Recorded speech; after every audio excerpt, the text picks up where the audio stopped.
All right, ladies and gentlemen, welcome back to the channel. Today we're talking about the Detroit Pistons, and I absolutely love the way this team is set up, and I gotta talk about them before the season ends to just kind of talk about Troy Weaver's master plan, because this team will be competitive next year, and in fact, I'll go as far to say they'll be a playoff team next season. I love the way they set up their contracts. Troy Weaver done a great job at staying flexible.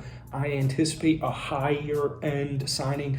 The free agency class this year isn't necessarily great, but I wouldn't be surprised if they were to sign a guy like Jeremy Grant to a 4-year, $100 million-esque contract, and you stay competitive, or you get competitive, you get into the playoffs, and then you start getting into the time where Cade Cunningham, Jaden Ivey, et cetera, you have still a ton of money to play around with. You're a playoff team. These guys start taking those leaps into stars, hopefully superstardom for at least one of the two. I fully anticipate Cade Cunningham will be a superstar player. It's just I just love the plan right now of Troy Weaver. And like I said, it didn't really come into fruition this year. Cade's early injury really sucks, but they're going to have another top pick. It's looking like 100% it's going to be top 5, and the future is extremely bright, not only with the Pistons, but also shout out to the Detroit Lions. Welcome back to the channel. Obviously, we're talking a little bit about Detroit's future here. And if you enjoy it, hit the like button, hit that sub button. I'm not able to talk too much Pistons on the show because there's just not really going on too much. If you guys want to check out our daily live show, it'll be pinned in the comments section. But saw an interesting article kind of going through all the cap situation for Detroit. If you didn't know, last year they entered the offseason with the most cap space, the most cap room in the NBA. And I really like, there's a bunch of team options going on. There's a bunch of guys on several multi-year contract deals. I seriously think this team is so close to taking that next leap, which I think will happen next year. Bojan Bogdanovic, the extension, acquiring him in general, not trading him. He's got great value going on in the league right now. They definitely would have been able to get a nice little haul if they decided to ship him off at the deadline. The reason I think this team is 100% setting up for next season is because he was not traded. They're getting ready to win. He's mentoring these young guys. He's getting all the young players are getting that extra just playing time. They're acclimating into the NBA. They're doing a good job of redrafting last year acquiring Marvin Bagley III, this year acquiring James Wiseman. These guys are on the contracts, Bagley a little bit longer than Wiseman, but they're low risk, high reward moves because it's like, all right, for example, Saddiq Bey, his contract's coming up. Do you want to pay him long term? Well, I like Saddiq Bey, but I think acquiring a guy with a higher upside and younger in James Wiseman was in their best interest. You also have Alec Burks under contract next season. He's a great veteran, savvy player. And the fact, same with Bogdanovic, that he wasn't shipped off at the deadline, even though you would have been able to get some value or free up cap or whatever, that just once again shows me this team is ready to win next season, and they're just building the blocks right here, right now. Now, we're going to see where their lottery pick ends up. And once again, they're still very flexible in the cap situation, in the cap room. You have Cade Cunningham for several more years on his rookie contract. You have Jaden Ivey for several more years on his rookie contract. You have some tradable pieces. Killian Hayes, I'm wondering what the Killian Hayes kind of vibe is with Pistons fans, so let me know down below. But as it stands right now on their books, they have roughly $30 million in cap space, once again, depending on where that lottery moves. Let's say I should just pull up the salaries. That wasn't the word I was looking for, but we're looking at the salaries here. Got rid of Nerlens Noel, right? Killian Hayes next year on a $7.4 million contract. I wouldn't be surprised if he was shipped off. But you have guys like Hamidou Diallo, Corey Joseph.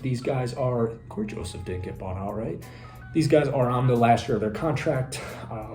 They got rid of DeAndre Jordan, obviously, Alex Burks, James Wiseman, and I think that's it on a team contract next season. Marvin Bagley on an extremely reasonable $12.5 million contract for the next 3 more years. He came back yesterday from his hand injury, and he put up, 20 points and 18 rebounds, or 18 points, 17 rebounds. he went off. And so now, kind of actually brings me to another point is, I wouldn't be surprised if they use Killian Hayes to free up some room, if they even are looking to free up room or just bolster your roster. Killian's a little inconsistent. He has definitely shown a lot better flashes, and he's still extremely young.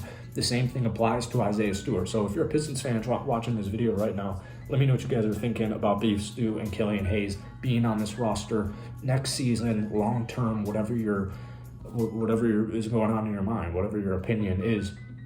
Man, I just can't get over Jalen Duren. You have Jalen Duren. I think they're going to move on from Beef Stew. I'll just say my opinion there. I don't know when it'll be. But you have James Wiseman, Marvin Bagley, and Jalen Duren as your big men. One of those players is going to hit. And as far as what do I mean by hit, I mean a star. Marvin's a little bit older than those cats. However, I think he got a really bad situation going on in Sacramento where he got drafted to. That didn't change until this year. They're still, I believe, the 3rd seed in the West. It's a different Kings team, management, coaching staff, all of that. So I think he found a great home. We saw it at the tail end of last season when they picked him up.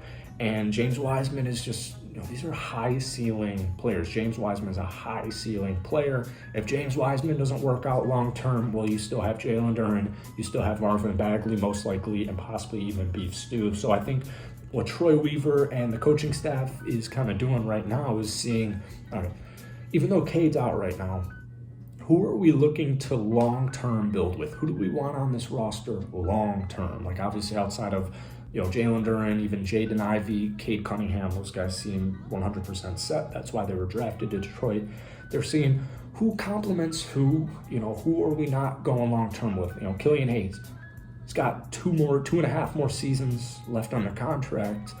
Are we going to re-sign him? No? All right, so now might be a good time to ship him off in a trade. So that gets me to my final point that I talked about a little bit earlier on in the video is I think this is the year where they don't go balls to the wall because you still want to keep that cap friendly. Even if you have $30+ million, you have rookie contracts that Cade's going to be a Piston. I wouldn't be surprised even if he's a Piston for life, even in today's day and age. But you want to keep that cap flexible. That's the big and most important thing with Troy Weaver as the GM. You want to just be flexible, right?